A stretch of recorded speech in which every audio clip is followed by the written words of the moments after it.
나는 그렇게 예쁘지도 않고 날씬하지도 않다. 고등학생 시절 나와 함께 항공과 입시를 준비하던 친구들은 내 눈에 나보다 더 빛나 보였다. 사춘기와 겹쳐 다른 친구들과 나를 비교하기도 했다. 내 얼굴이 어쩌고, 내 다리가 어쩌고. 엄마는 그런 나에게 팩폭이 담긴 조언을 해주셨다. 너는 예쁘지는 않다고. 내 딸이니까 내 눈에는 눈에 넣어도 안 아플 만큼 예뻐 죽겠지만 객관적으로 네가 예쁜 얼굴은 아니라고. 근데 인상이 참 예쁘다고. 남에게 호감을 주는 이미지를 가졌다고. 그리고 넌 참 마음이 따뜻하고 남을 돕기를 좋아한다고. 너 같은 애들이 승무원 되는 거라고. 그때 엄마가 해주신 말씀이 왜 이렇게 와닿던지. 역시 나는 엄마 아빠가 물려주신 내 눈코입이 좋았고 못난 비교를 빠르게 멈출 수 있었다. 주말마다 고속버스를 타고 면접 스터디를 하러 서울에 갔다. 서울에 혼자 사는 언니네 집에서 하룻밤씩 자며 주말 내내 면접 스터디를 했다. 하지만 수시때 지원했던 항공과는 다 떨어졌다. 인생에서 처음 겪은 실패이자 현실이라는 벽에 부딪힌 첫 경험이었다. 간절히 바란다고 해서 다 이루어지는 건 아니구나. 나와 맞는 옷이 따로 있으려나? 그렇게 정시까지 가야 하나 싶었지만 그래도 결국 예비번호로 원하는 대학교에 들어갔다. 기쁘면서도 조금은 걱정됐다. 대학교도 한 번에 못 붙었는데 항공사에는 합격할 수 있으려나? 대학 시절 내내 승무원 말고 다른 꿈을 가져본 적은 없었다. 다른 대학생들이 대기업만 꿈꾸듯 나에게는 오직 승무원만이 대기업 그 자체였다. 승무원이 아니면 안 될 것 같고 승무원이 되지 못하면 이 모든 게 의미가 없을 거라 생각했던 시절이었다. 시간이 흘러 대학교 마지막 학기가 되었다. 드디어 항공사에 처음 지원할 수 있는 졸업 예정자가 된 것이다. 패기 넘치게 지원했지만 막학기 동안 승무원 면접에 2번 떨어졌다. 면접에 떨어지고서는 나를 의심하기 시작했다. 나한테 진짜 가능성이 있는 걸까? 이거 준비 열심히 한다고 되는 걸까? 내가 가진 것에 비해 과분한 꿈을 꾸는 건 아닐까? 흑역사 같았던 면접을 돌이켜보고 불합격한 이유를 분석해보고 받아들이는 건 쉽지 않았다. 나를 떨어뜨린 회사를, 면접관들을 미워도 했다. 결과를 떠나서 2번의 항공사 면접은 아쉬움이 많이 남았다. 10분, 15분 동안 공통 질문 하나, 개인 질문 하나로 나의 가치를 어떻게 알아볼 수 있겠냐며 마음속으로 원망했다. 회사에서는 면접에 불합격한 이유를 알려주지 않는다. 뭐가 문제인지 알면 그걸 고치기라도 할 텐데. 면접은 나쁘지 않게 본 것 같은데. 역시 내가 그렇게 예쁘지 않고 다른 지원자들만큼 날씬하지 않아서였을까? 세상에는 예쁘고 말도 잘하고 똑똑하고 잘난 사람이 너무나도 많았다. 불합격이라는 결과를 받을 때마다 자존감이 다시 떨어졌다. 그러다 어느 날 내 무너진 자존감에 화가 났다. 이렇게 외모 검열을 하고 있는 내가 너무 바보 같았다.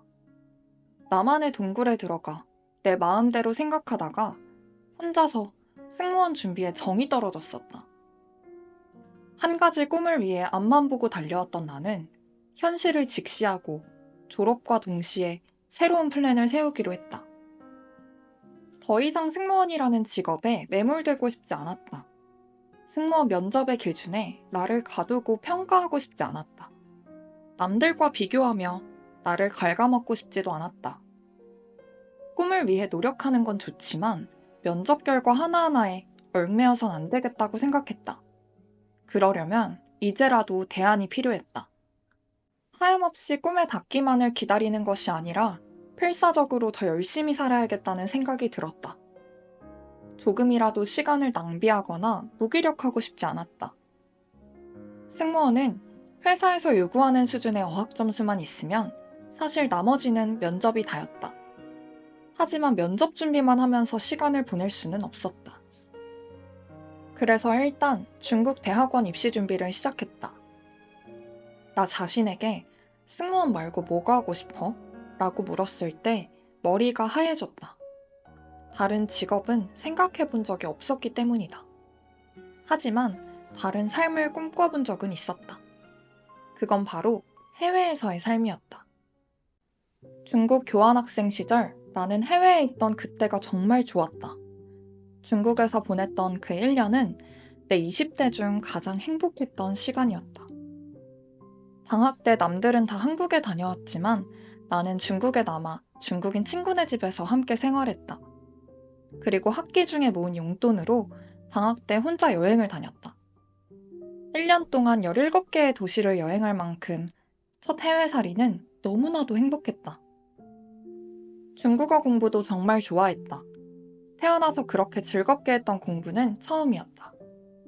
중국인 친구들과 어울려 다니며 누가 시키지 않아도 매일 도서관에 갔다. 중국에 처음 왔을 땐 유치원생 수준도 안 됐었는데 1년 뒤 한국에 돌아가서는 중국어 자격증 최고 등급을 취득했다. 그래서 다시 중국에 간다면 학교도 다니고 새로운 공부를 시작할 수 있을 것 같다는 자신감이 있었다. 그리고 다시 한번 그곳에서 꼭 살아보고 싶었다. 졸업하자마자 대학원 입시 준비를 하며 서브웨이에서 매일 아르바이트를 하고 있었다. 3월에는 제주항공 상반기 공채가 시작됐고 나는 마지막이라 생각하고 그 공채에 지원했다. 그와 동시에 호텔에도 지원을 했었다. 호텔에 먼저 취업했던 내 친구는 지금 재직 중인 직장에서 또 신입을 뽑는다며 추천을 해줬다. 아직 대학원 입학도 멀었고 입사도 안 해보는 건 아쉽지 않겠냐며.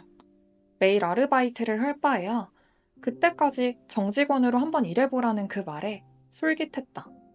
그리고 그 호텔에 입사하면 잠깐이라도 서울에 살아볼 명목이 생기는 것이었다. 한국에 있는 동안에는 여기서 할 수 있는 것들을 닿는 대로 열심히 해보기로 했다. 그렇지 않으면 내가 중국에 가고 싶은 마음은 어쩌면 객기나 도피일지도 모른다는 생각에, 그리고 나중에 후회하지 않기 위해 남은 시간 동안 아르바이트만 하기보다는 최대한 많은 걸 경험하고자 했다. 그렇게 호텔에 합격해서 덜컥 취업을 하게 되었는데 그 호텔에 근무하는 2달 동안 제주항공 서류 합격, 1차 면접 합격, 2차 면접 합격을 했다. 면접일과 출근 날짜가 겹치기라도 하면 어쩔 수 없이 면접을 포기해야 하나 싶었는데 운이 좋게도 근무를 쉬는 날마다 면접 일정이 잡혔다. 그렇게 최종 합격을 하고서 2달 만에 호텔을 퇴사해야 했지만 그 짧은 기간마저도 나에게는 좋은 경험이었다. 그 다음에는 승무원과 대학원 진학을 두고 고민했다. 대학원이나 해외살이는 나중에도 마음만 먹으면 할 수 있는 것이었고 취업은 운이 따라줘야 한다는 걸 잘 알고 있었다. 승무원은 나중에 하고 싶다고 해서 언제든 할 수 있는 것은 아니었다. 그래서 나는 한국에 남아 취업을 하기로 했다. 나는 마음이 힘들 때 한 발자국 떨어져서 나를 바라보곤 한다. 심해를 헤엄치는 것 같아도 제3자의 눈을 빌려 내 상황을 들여다보면 사실 다 별거 아니다. 취업 준비로 마음이 힘들 때는 종종 10년 뒤 미래로 건너가서 지금의 나를 바라봤다. 34살의 나는 더 성숙하고 멋진 어른일 테니 그 훌륭한 어른의 시선을 빌려보는 것이다. 지금 이렇게 불안하고 힘들어도 미래의 눈으로 바라보는 나는 반짝반짝 빛나는 것 같았다. 절대 불행한 것이 아니라 무언가의 간절한 모습이, 불안과 싸우는 모습이, 모든 걸 극복하려는 그 모습이 예뻐 보였다. 지독한 낭만파인 나는 청춘이라는 말을 엄청 좋아하는데 그렇게 한 발자국 떨어져서 보는 나는 늘 청춘 드라마의 주인공인 것만 같았다. 그리고 불안할수록 열심히 했다. 불안에 떨 시간에 면접 연습을 더 하기로 했다. 열심히 하지도 않으면서 나를 알아봐주기만을 바라고 이것저것 일만 벌려놓고 안 뽑아준다고 욕하면 그건 정신승리였다. 그래서 면접 준비도 열심히 했고 현실에서의 삶도 열심히 살았다. 뿌듯한 하루하루가 쌓이고 어제보다 오늘 조금 더 나은 사람이 되고 있다는 그 생각이 건강한 마음가짐을 갖게 해줬다. 내가 중요하게 생각하는 요소는 이미지, 전달력, 답변 퀄리티였다. 나는 그렇게 예쁘지도 않고 날씬하지도 않고 비율이 그렇게 좋지도 않았다. 하지만 밝은 인상과 이미지는 어느 정도 가꿔진 것 같았다. 그리고 전달력과 답변 퀄리티는 노력하면 무조건 더 나아질 수 있는 요소들이었다. 평범하거나 외운 듯한 답변 말고, 다른 사람들과 복붙한 듯한 답변 말고, 나라는 사람을 답변에 잘 녹이는 방법과 스토리텔링하는 방법을 연구하고 연습했다. 누군가는 뻔한 답변하고도 붙을 수도 있다. 그런 거 보면 허무할 때도 있었다. 하지만 뒤늦게 깨달은 건데, 그런 사람들은 이미지만 좋은 게 아니라 전달력도 좋았을 것이다. 나보다 먼저 승무원에 합격한 사람들은 뭐든 나은 게 하나씩 있었다. 그게 설령 운일지라도. 운도 실력이고, 운도 아무나 잡을 수 있는 건 아니라는 걸 인정했다. 남이 어떤 달란트를 가졌든 간에, 내가 어떤 달란트를 가졌든 간에, 내 합격률을 높이기 위해서는 내 안에서 방법을 찾아야 했다.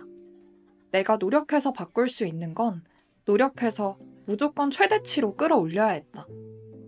타고나는 영역은 어쩔 수 없더라도 노력으로 끌어올리려면 연습만이 답이라고 생각했다. 면접 답변을 달달 외우진 않았다. 키워드만 정해놓고 말을 만드는 연습을 정말 많이 했다.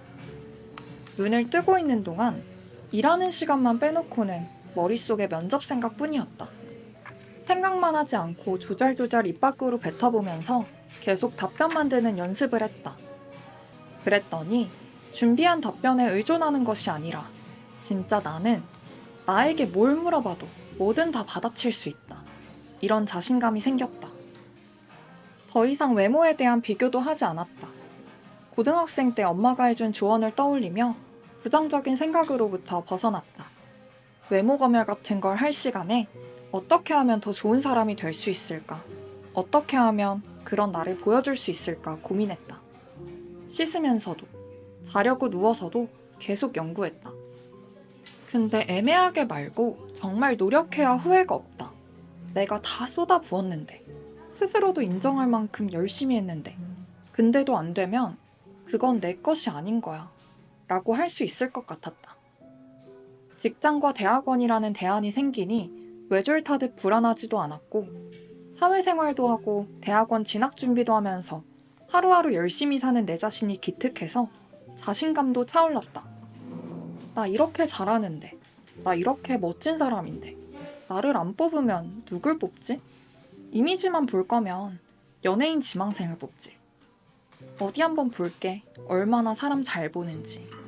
이렇게 생각하며 마인드 컨트롤을 했다.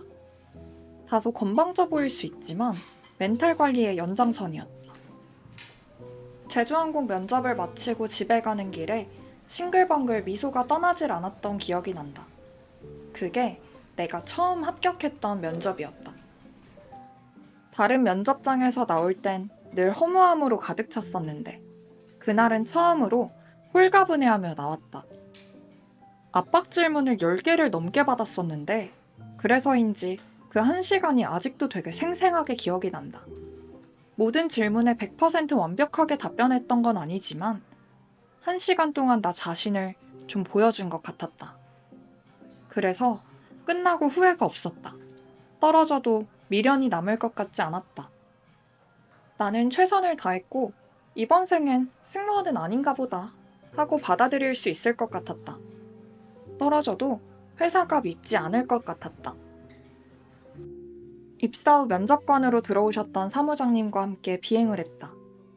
나를 기억한다고 하시길래 조심스럽게 여쭈어봤다. 왜 합격을 했을지, 어떤 점을 좋게 봐주셨는지. 사무장님께서는 같이 일하고 싶은 사람이라고 느끼셨다고 했다. 지원자를 볼 때 인간적인 매력이 느껴져서 저런 사람이 내 후배로 들어오면 참 좋겠다 싶은 사람. 이 말은 추상적이었지만 대화를 더 이어가며 내가 해석한 바로는 사람 냄새가 나는 사람, 자기만의 색깔, 그리고 스토리가 있는 사람이 그런 사람이라고 느껴졌다. 어디가 끝인지 모르는 긴 터널을 지난다는 건 당연히 무섭고 힘들다. 하고 싶은 걸 할 수 있다는 것은 큰 행운이고 누구나 나에게 그 행운이 와주기를 바란다. 하지만 지나고 보니 행운이라는 게 그 시기 말고 좀 더 나중에 다른 길로, 다른 형태로 나에게 올 수도 있는 것이었다. 성공, 성취감, 이런 것들이 어느 한 시기에만 이룰 수 있는 것이 절대 아니라는 걸 깨달았다. 그때 당시에는 내가 목표한 걸 당장 이루는 것만이 성공이라고 생각했는데 생각보다 인생은 길고 다른 기회도 많다. 꼭 승무원이 되지 않아도, 대기업에 가지 않아도, 처음부터 원하는 곳에 취업하지 않아도 잘 사는 사람, 행복하게 사는 사람이 너무나도 많다. 세상에는 재밌는 일이 너무 많고 다 저마다의 삶이 있었다. 그리고 당장이 아니더라도 돌고 돌아 결국 이루게 될지도 모른다. 다 자기만의 속도가 있었다. 물론 해보지 못한 것에 대해서 평생 미련이 남을 수도 있다. 근데 우리는 생각보다 강하고 생각보다 성숙해서 그 미련을 마음 한켠에 잘 묻어둘 줄 알게 된다. 추억 삼아 꺼내보기도 하고 열심히 인생을 즐기며 살아갈 날이 온다. 건강한 생각과 즐거운 삶을 포기하지만 않으면 뭐든 다 극복할 수 있다.